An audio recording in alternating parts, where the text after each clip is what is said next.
The quiet man in the Kernerth sky was painted in soft shades of orange and pink as the sun dipped behind the horizon. It was that peaceful moment between day and night when the world seems to slow down and even the noise of the highway fades into a distant hum. A small truck stop sat just off the interstate. It wasn't anything special, just a tired little diner with faded red booths, a cracked neon sign that buzzed louder than it glowed, and a gas station with a single old pump that always clicked off too early. But to tired travelers, it was a place to breathe, to rest, to be human again. Inside the diner, the evening rush had passed. A waitress with tired eyes and a crooked name tag that read Lisa wiped down the tables while humming a tune no one recognized. The cook in the back banged pans, cursing quietly about a broken stove. Everything felt normal, just another night at the edge of nowhere. Then the door opened. A soft chime rang out, and a man stepped in. He moved slowly, not like someone in a hurry or someone trying to be seen. He wore a worn black hoodie, jeans that had been patched into places, and scuffed boots. His hair was long, tied back loosely, and there was stubble on his face like he hadn't shaved in days. No one looked twice. He looked like anyone else who might come off the road. Tired, maybe lonely. But Lisa saw something different. She had worked that diner for almost 20 years. She had seen all kinds: truckers, bikers, drifters, even a few runaways. She had a gift for sensing people. And this man, he had the saddest eyes she'd ever seen. Not the kind of sadness that came from losing a job or a house. It was deeper. It was the sadness of someone who had lost a part of their soul and kept walking anyway. "What can I get you, honey?" she asked as he slid into the corner booth. He smiled faintly. "Just coffee." His voice was soft, polite, and carried a strange calm. Lisa nodded and walked off, but she kept glancing back at him. Something about him made her feel like she shouldn't look away. He sat quietly, his hands wrapped around the warm cup when she returned. He didn't scroll through a phone or stare out the window. He just sat there, thinking. A few tables away, two bikers were laughing aloud. They wore matching leather vests, their arms covered in tattoos. One had a snake winding around his bicep. The other had a skull with flames. They had been drinking soda, but their breath carried a hint of something stronger. Every few minutes, they'd glance toward the man in the corner, their laughter growing meaner. "Hey," one of them finally said, loud enough to echo through the diner. "You deaf, old man? What are you doing just sitting there like a ghost?" The man didn't flinch. He sipped his coffee, his face unreadable. The biker stood, cracking his knuckles. "I said something to you." Lisa stepped in, her voice firm but nervous. "Leave him alone, Roger. He's just having coffee," Roger sneered. "And I'm just talking." The other biker joined him. They walked slowly toward the booth, like wolves circling something that didn't move.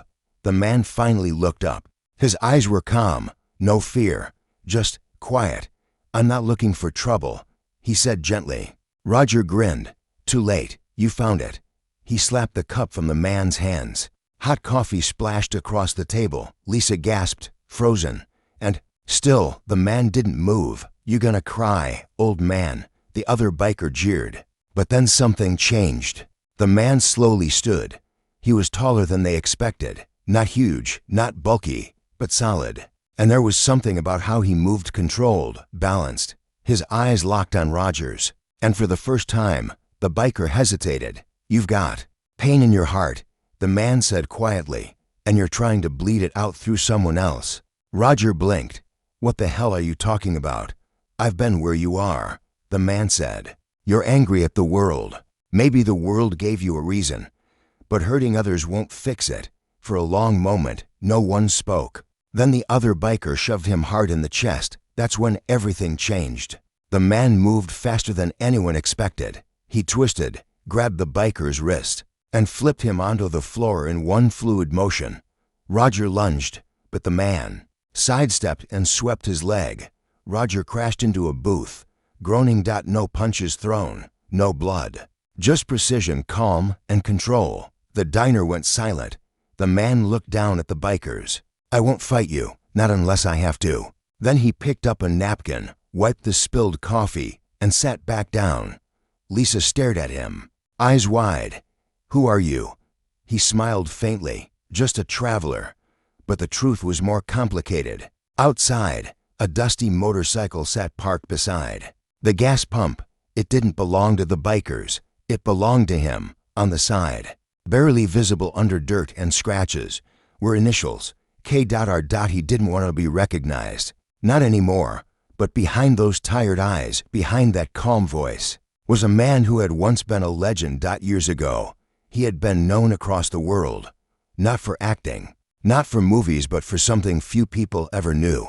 Deep in the shadows of global conflicts, he had been part of a secret unit that saved lives, ended wars before they started, and walked away without credit or medals. He was trained in more disciplines than most elite soldiers. But one day, he walked away from all of it. No ceremony, no goodbye. He had seen too much, and he had lost someone. That's what brought him here to this truck stop, in the middle of nowhere. Not fame, not fortune, but silence, peace, or at least the hope of it. After the bikers stumbled out, embarrassed and confused, Lisa sat beside him. "You didn't have to go easy on them." "Yes, I did," he said.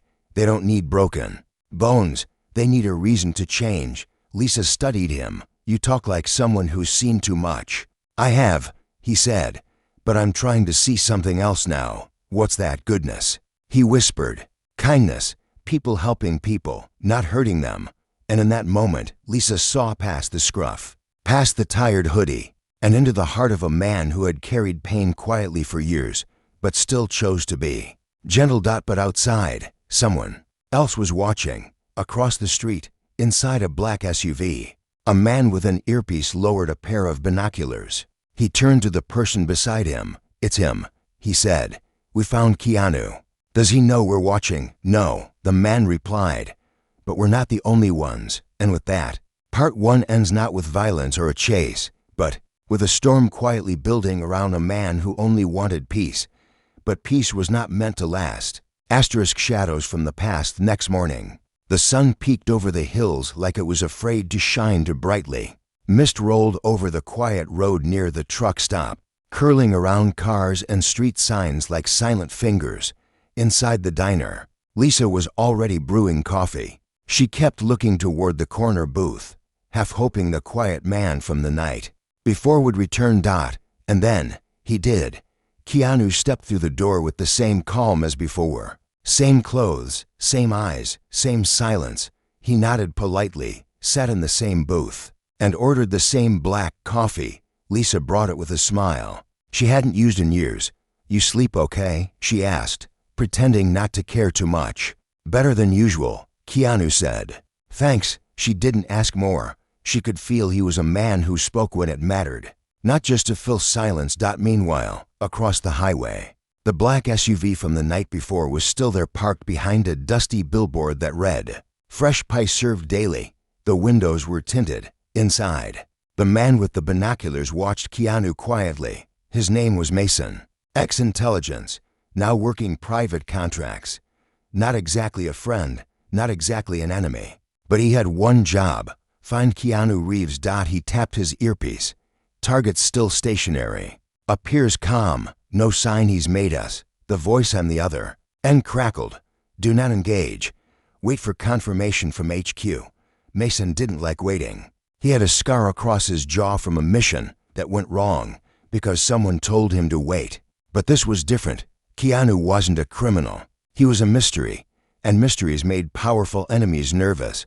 Back inside the diner, 2 more trucks had pulled into the lot. Tired drivers wandered in for pancakes and hot coffee. The world moved like it always did, slow, uncertain, filled with stories no one ever asked to hear. Keanu finished his coffee, left cash on the table, and stepped outside. The wind tugged at his jacket as he walked toward his motorcycle. He paused for a moment, looking at the horizon like he was trying to decide whether to ride away or stay a little longer. That's when he noticed something. A van across the street. No markings, too clean for a vehicle that had supposedly been on the road. He saw a reflection in the side mirror. Someone was watching. He didn't panic. He didn't run. Instead, he turned and walked behind the diner, out of view. Mason cursed. Softly, he's gone behind the building. Stay sharp, the voice in his ear ordered. Keanu's footsteps were silent as he moved between the dumpsters and the back wall. He crouched low, pressed himself against the brick, and waited. A door creaked open quiet, but not quiet enough. A second later, Mason stepped around the corner. Gun holstered, but hand ready. Keanu spoke before he could raise it. "You're not FBI." Mason froze. "You're watching me." "Who sent you?" Mason turned slowly. "I don't want trouble." "Then don't bring it," Keanu said. "Look, I'm not here to hurt you. Someone powerful wants to know where you are. That's all." Keanu studied his face. "You tell them yet?" Mason hesitated. "No, not yet." "Why?" Mason sighed. "Because I've read about you. Not the public stuff. The real stuff. The things that don't exist on paper. And I think maybe the world still needs you." Keanu shook his head. "The world has enough heroes. It doesn't need ghosts." "Then why did you stop those bikers?" Keanu didn't answer. Instead, he looked past Mason toward the trees beyond the road. "Because I can't stand watching people get hurt," he finally said. "I've seen too much of it already." Mason nodded slowly. "I believe you. But someone else doesn't. Someone thinks you're dangerous." "I'm only dangerous to those who deserve it," Keanu said. Mason lowered his voice. "They know what happened in Caracas." Keanu's face darkened. "That wasn't supposed to happen," he said softly. "We were trying to save lives, but it went bad," Mason said. "And now someone's cleaning house." "Who?" "A man named Silas." Mason whispered. "He used to be part of your team. Went private. Now he's got money, weapons, and a long memory." Keanu turned away. His hands tightened into fists. The name Silas brought back images he'd buried long ago. Smoke, fire, screams, and one person he couldn't save. "Is he coming?" Keanu asked. "Not yet," Mason said. "But he will." Keanu looked at him, his voice steady. "Then I need to disappear again." "You won't be able to hide forever," Mason warned. "I only need time." Keanu replied, "Just enough to protect the people around me." Mason hesitated. Then he reached into his pocket and pulled out a folded paper. "This is where he's been operating. If you want to stop him, you'll need to go there first." Keanu took the paper. He didn't say thank you, but his eyes softened just a little. "Don't follow me," he said. Then he walked back to his bike, started the engine, and pulled away from the diner like a ghost vanishing into the morning. Fog. Back inside, Lisa stood by the window, watching him leave. Her heart felt heavy, like something was ending before it could begin.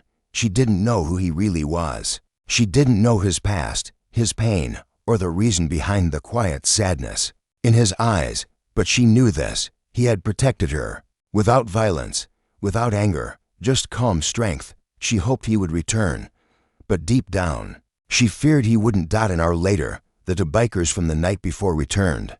This time, they weren't alone. A third man came with them, taller, meaner, with cold eyes and a scar across his lip. His name was Brutus, and he wasn't just another thug. He was someone Silas paid to clean up messes. They entered the diner like they owned it. Lisa stiffened behind the counter. "Where's the guy from last night?" Brutus asked, voice like gravel. "Gone," Lisa said, her voice trembling. Brutus leaned closer. "Where did he go?" "I don't know." He stared at her, then smiled, but it wasn't friendly. "Well, if he comes back, you tell him something for me." "What?" Lisa whispered. "Tell him we're coming, and we're bringing hell with us." He dropped a crumpled photo on the counter. It was grainy, but clear enough to show Keanu walking through a burning building, carrying a child in his arms. Lisa stared at it, shocked. "Who is he?" she asked. Brutus leaned close again. "He's the reason Silas lost everything." And then, just like that, they left. Lisa stood frozen. The paper in her hand trembled. She didn't understand everything, but she knew one thing for sure. Keanu Reeves wasn't just a traveler. He was a man with enemies, and they were getting closer, on a quiet road miles away. Keanu stopped his bike near a cliff and stared out at the valley below. Wind tugged at his hair. Birds circled high above. The world looked peaceful, but he knew better. He unfolded the paper Mason gave him. It showed a small compound in New Mexico hidden behind canyons and fake ranch gates. Silas's new base. Keanu stared at it for a long time. Then he folded it again and tucked it into his jacket. He wasn't going there for revenge. He was going there to stop the war before it started. Because even when you walk away from the past never really lets go. And now, his silence had to end. The woman in the photography desert road stretched on like a ribbon made of dust and silence. Keanu's motorcycle hummed beneath him, steady and low, like a heartbeat. He had ridden for hours, heading toward New Mexico, toward the place Mason had marked on the map. Every mile took him deeper into memory, deeper into pain, the wind against. His face couldn't erase the images in his mind: flames, gunfire, screams, and one face he couldn't forget. A woman with dark hair and a laugh like sunlight. Her name was Lena, and she was gone. At least, that's what he had believed for 7 years. Somewhere far behind, in a small cabin hidden deep in the Arizona mountains, a woman placed a photograph on an old wooden table. The image was faded, curled at the edges, but still clear. It showed a younger Keanu, dressed in black tactical gear, his arm around her shoulders. They both smiled, tired but happy. It was taken the day before their final mission. Lena's fingers trembled as she traced his face. "They said you were dead," she whispered. "But you're not, and now neither am I." A knock at the door broke the silence. Lena stood, quickly sliding the photo under a book. She opened the door slowly. A young man stood there, nervous. Freckles dusted his nose, and a backpack hung from one shoulder. "You said to tell you if the name Keanu Reeves came up again," he said. "Well, it just did." Lena's breath caught in her throat. "Where?" "Truck stop diner, to state's over." "Guy stopped a fight. Walked out like a ghost." Lena nodded. "Thank you." She handed the boy a folded envelope. Cash, enough to keep him quiet and safe. After he left, she closed the door and sat down hard. "He's alive," she thought. "And that means everything's about to change." Keanu reached the edge of a dry canyon just before sunset. Wind whistled through the rocks, carrying the smell of sand and sagebrush. He parked the bike beneath a camouflage tarp he found in his old storage bag. One of many tricks from his training days. He didn't walk into Silas's compound like a soldier. Instead, he climbed down the canyon wall, careful not to leave prints. He moved like a shadow, hugging the cliff until he reached a ridge that overlooked the base. Through broken binoculars, he studied the layout. 6 men patrolled the gate, 2 towers, each with a sniper. Drones buzzed above like angry insects, and, in the center, a long building made of steel and glass, too clean, too modern, definitely hiding something. He crouched behind a rock and scribbled the layout into a small notebook. But as he scanned the area, something odd caught his eye: a woman walking through the compound. Not a guard, not dressed for war. She moved with purpose, not fear. He couldn't see her face, just her shape. But something in her walk twisted his chest. It reminded him of Lena. But Lena was dead, wasn't she? Keanu stayed there until dark, waiting, thinking, breathing. Part of him wanted to storm the compound now, get answers, end this. But the other part, the part that had learned patience the hard way, told him to wait. There was more here than Silas. More than violence. There was something deeply personal, and he had to find out what. Back at the truck stop diner, Lisa wiped down the counter again and again, even though it was already clean.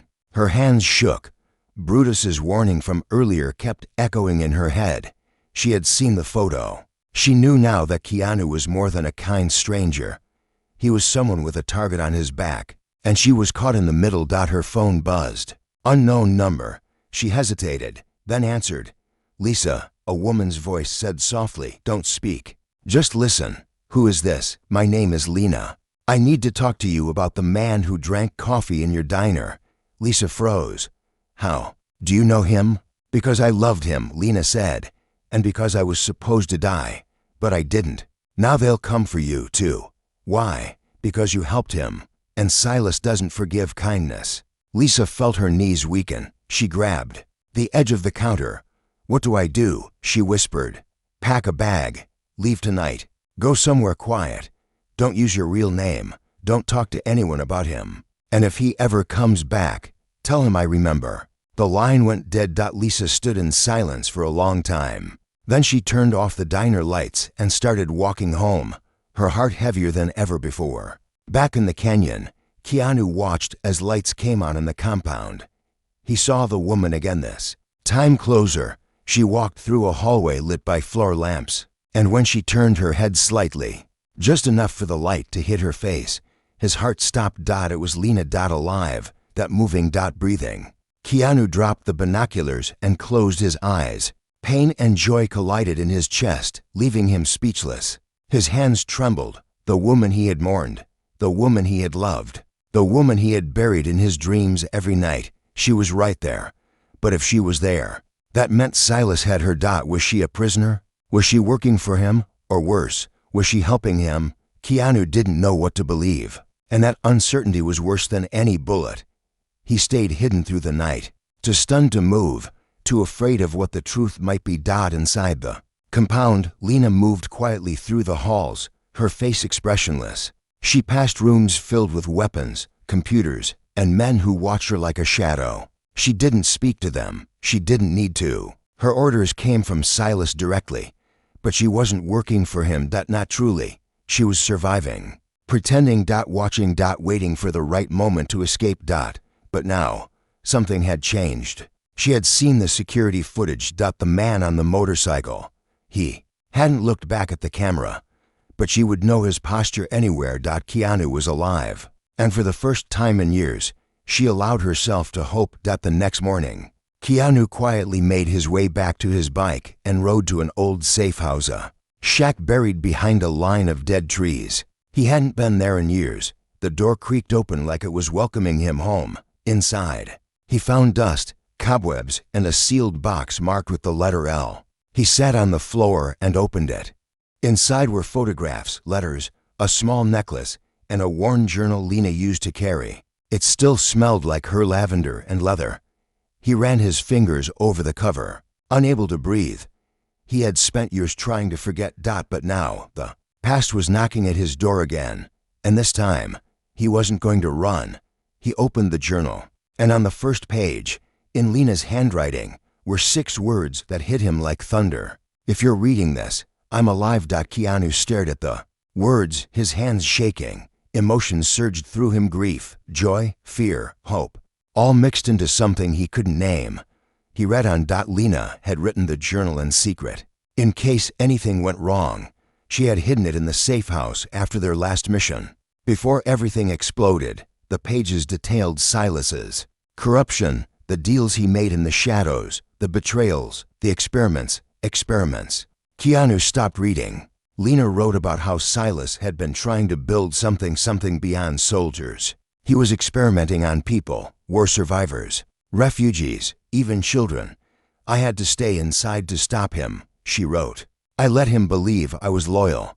It was the only way to buy time." Keanu's heart broke with every word. She hadn't been captured. She had stayed behind on purpose, to protect others. To fight from the inside. He had left her behind, but she had never left him. And now he had to go back, not just for answers, not just for her, but to finish what they started. In the compound, Silas watched security footage on a large screen. He saw Keanu outside the ridge, hidden behind rocks. He zoomed in until he could see the look in his eyes. A slow smile spread across his face. "So, you finally crawled back from the shadows," Silas whispered. He turned to Brutus. "Tell the others. Set the trap, and keep Lena close. Our little ghost is coming home." Brutus nodded. "What if he brings backup?" Silas grinned. "He won't. He doesn't trust anyone anymore.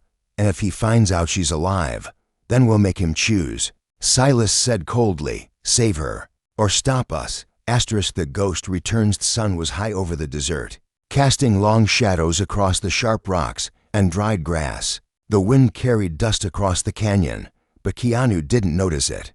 He stood outside the old shack where Lena's journal had shattered the lie he'd lived in for years. She was alive, and Silas had her. His mind spun with questions he couldn't answer. Had she really chosen to stay with Silas? Was she still the woman he once knew? Or had something changed inside her? Keanu wasn't sure what hurt more, the thought of her suffering, or the fear she might no longer need him. He packed his gear quickly: the journal, some tools, old weapons from the floorboards, a worn-out earpiece, to smoke grenades. One thing he learned in the field was this: silence was a weapon, but so was timing. He checked his bike, loaded everything, and rolled it down the hill without the engine running. Sound carried too far in this kind of desert. Today, he wasn't riding away, he was going back. And meanwhile, inside Silas's compound, Lena sat in a dimly lit room filled with monitors. On the screen was a paused frame: Keanu crouched behind the canyon rocks the night before. "So it's true," she whispered.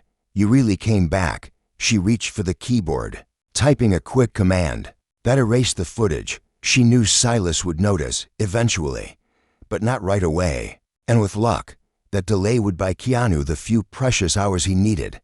She pulled her hair back, revealing a small scar behind her ear, something no one else knew was there. She slid open a panel behind the desk and removed a small hidden transmitter.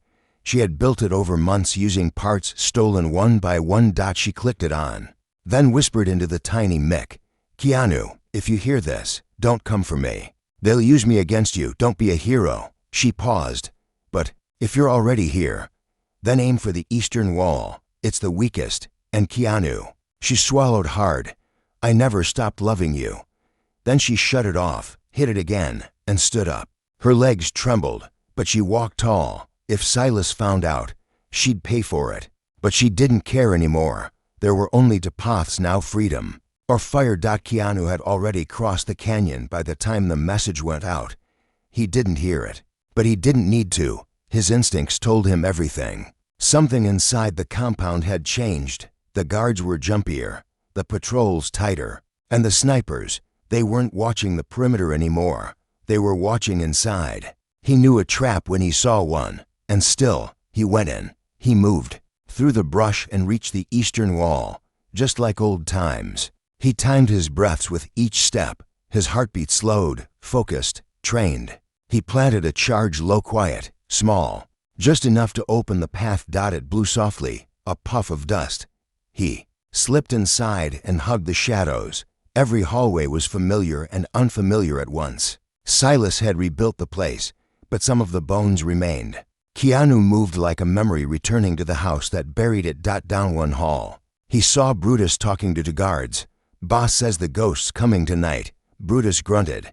"He really thinks he'll walk into this mess?" one guard asked. Brutus laughed. "He won't walk. He'll crawl out if anything's left of him." Keanu slipped past, unseen. Then something caught his eye through a small window in a locked door, a flicker of movement, a woman's shadow. He stopped. His hand touched the door. A camera blinked in the corner. He looked straight into it. And for the first time in 7 years, Lena saw him. Her breath caught in her throat. Keanu. He was right there. Alive. Close. She pressed her hand to the glass. He mirrored it. For a second, nothing else existed. The world shrank to two hands separated by glass, to hearts separated by war. And then the alarm blared. Keanu turned fast, sprinting down the hall. Behind him, steel doors slammed shut, red lights flashed. Brutus roared a command. Lena screamed his name, but it was drowned in sirens. In the control room, Silas watched it all unfold with cold satisfaction. "Bring him in alive," he said. "Why alive?" a tech asked nervously. Silas turned. "Because pain works better than bullets." Keanu moved fast, but he was boxed in. Every turn led to another trap. He kicked open a maintenance hatch and dropped into the dark tunnel below. Old pipes, dirt, dripping water, the forgotten veins of the compound. He crawled until the noise faded above him. Then he sat in the dark and breathed. In the silence, he heard something static. A voice, his old earpiece buzzed to life. "Keanu, if you're already here." Lena's voice. It was old, a delayed message, but hearing her speak was like a lightning bolt through his chest. He held the earpiece tight and whispered, "I'm here, Lena. I'm not leaving without you." Meanwhile, back at the truck stop, Lisa drove her old pickup fast down the empty road. She didn't know where she was going, just away. Away from the danger, from the past, from the photo Brutus left behind. But something gnawed at her. She didn't want to run forever. And somehow, she knew she would see Keanu again. She just didn't know if he'd be whole when that happened. Back in the compound, Brutus led a team through the corridors. "He's in the lower levels," he growled. "Check every vent, every pipe, every wall." But Keanu had already slipped past them. He found the armory. He didn't take a gun, just a smoke canister and a stun baton. He didn't want blood. Not unless there was no other way. He found a map. On the wall, security schematics.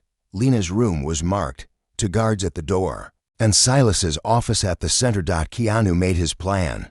That night, as the sky turned black and lightning danced on the horizon, Silas poured himself a drink and smiled. "Tonight's the night," he whispered. "The ghost burns." He turned toward Lena. "You'll be there when he breaks." But Lena met his eyes without fear. "You still don't understand, do you?" "What's that?" "He doesn't break. He bends, he bleeds, he disappears. But he doesn't break. We'll see," Silas said. 10 minutes later, smoke poured through the eastern hallway. Alarms screamed. Guards rushed in every direction. Chaos spread like wildfire. And from the shadows, Keanu moved. He disabled the 2 guards outside Lena's room with clean strikes, one to the neck, one to the knee. They never even saw him coming. He opened the door. She turned. They froze. And then they ran into each other's arms like the world had stopped spinning. For a moment, there was nothing but the sound of her breathing against his chest. He held her like she might vanish. She held him like she finally woke up. "You came," she whispered. "I never stopped," he said. But the moment was brief. Gunfire echoed nearby. They pulled apart. "We have to go," he said. "We can't," Lena said. "He's got others here. People he's testing on. If we leave now, they die." Keanu nodded slowly. "Then we save them," he said. Together. In the center of the compound, Silas watched the security feed go black. He stood calmly, picked up a sleek pistol, and walked toward the main corridor. Brutus followed, rage in his eyes. "We find them. We end this." "No," Silas said. "Why not?" Silas smiled. "Because they're walking into our hands." In the lower wing, Keanu and Lena moved quickly, unlocking doors, freeing prisoners. People with scars, bandages, eyes filled with fear and hope. Lena comforted them. Keanu guarded them. But it was a trap. As the last door opened, the lights cut out. Then came Silas's voice, cold and smooth over the speakers. "You should have stayed dead, Keanu. Now you get to watch her die." Again, lights flashed. Doors slammed. Brutus appeared from the smoke, dragging a hostage. A small boy. No older than 10. "One step closer," Brutus growled. "And the kid dies." Keanu raised his hands. "Don't do this." Silas stepped forward. "Make a choice, Ghost. Save the child, or save the woman." Keanu looked from the boy to Lena. His heart twisted. "You have 5 seconds." And time slowed. One breath. To options. No way out. Asterisk the impossible choice. Smoke curled around them like a noose. Sirens wailed, red lights flashed, and fear crackled in the air like static. Keanu stood frozen, his body tense, heart pounding. Brutus held a small boy tightly, one thick arm wrapped around his neck.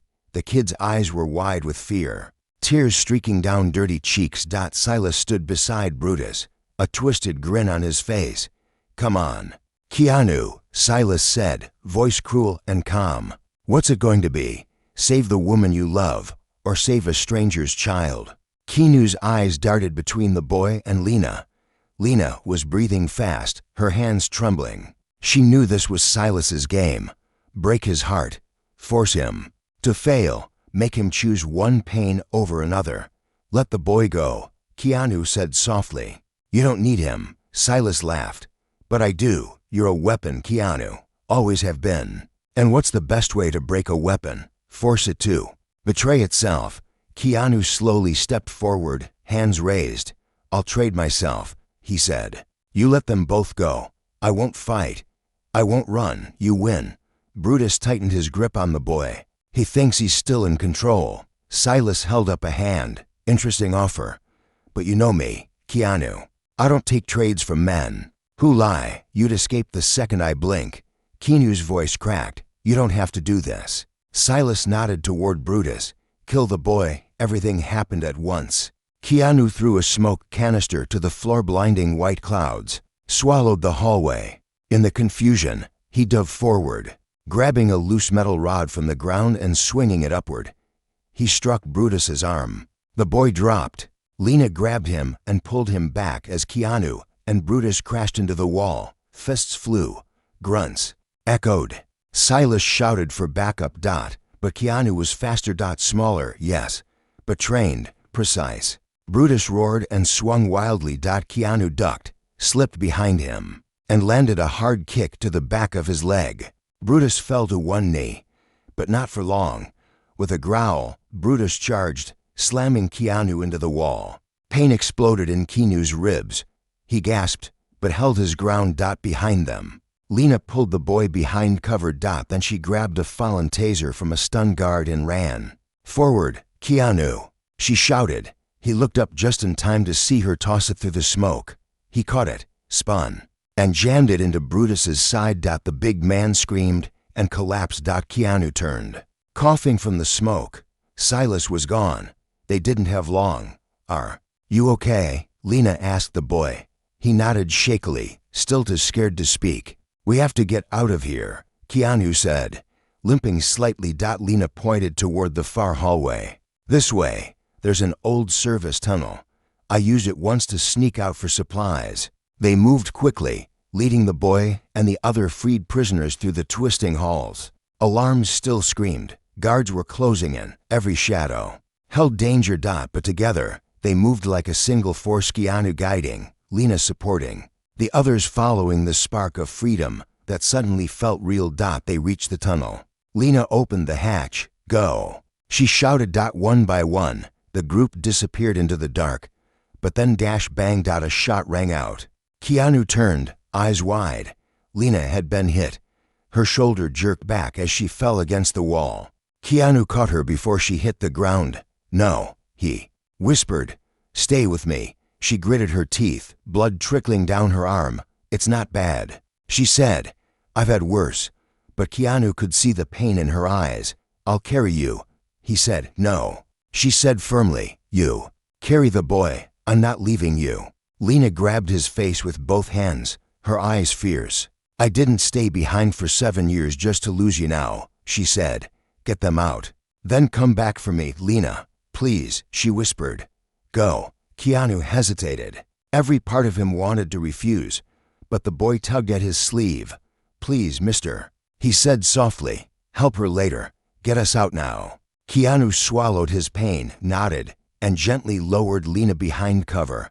I'll be back, he whispered. She smiled through the pain. You better. He lifted the boy into his arms and led the others through the dark tunnel. Minutes later, they emerged in the desert behind the compound. The wind stung their faces.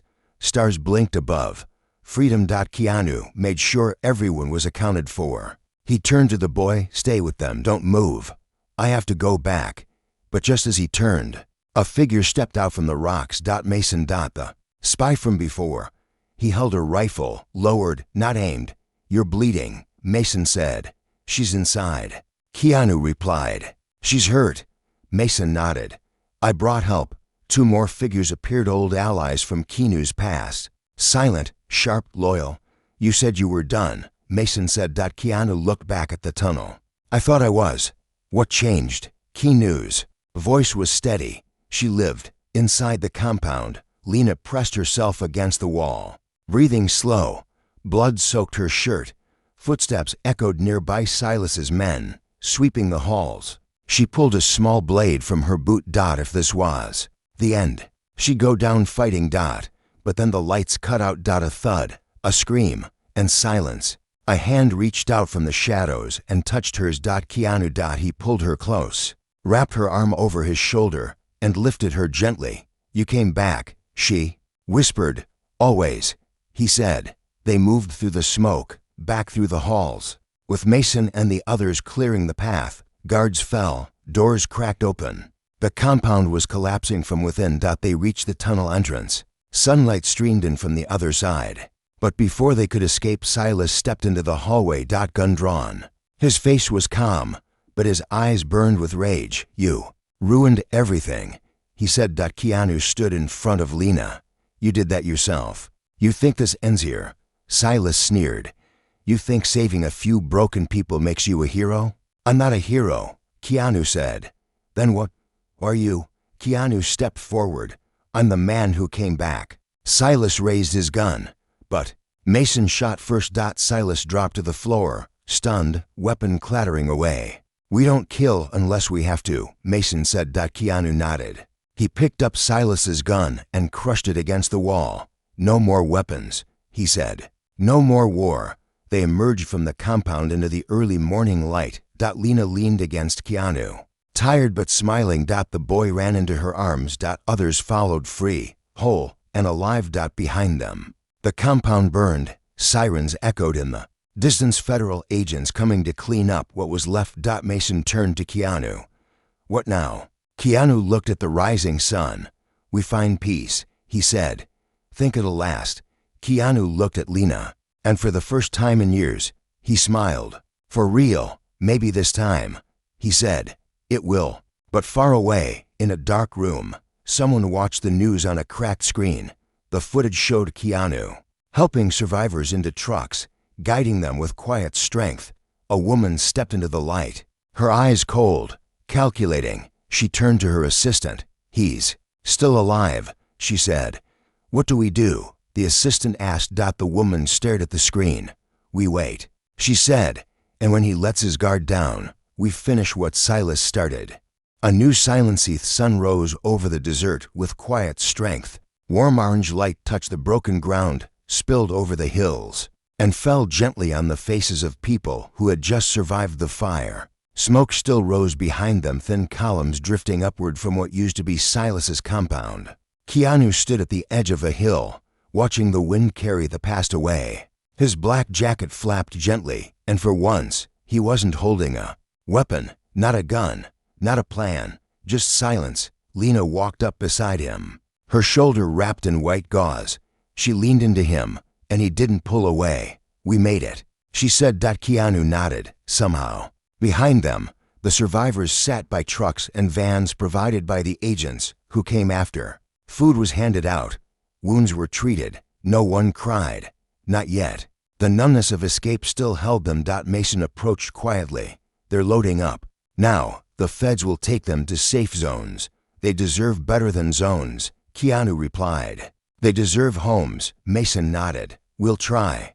Keanu looked down the road, the same way he came days ago when he was just a stranger, in a diner. Back then, he was hiding from his name, from who he was. Now, everything was different. "We've got a long road ahead," Mason said. "People will find out you're alive. It's only a matter of time. Let them," Keanu said. Mason smiled faintly. "So, you're staying in the light now?" "No," Keanu replied. "I'm just not running from the dark anymore." 2 days later, Keanu and Lena returned to the truck stop.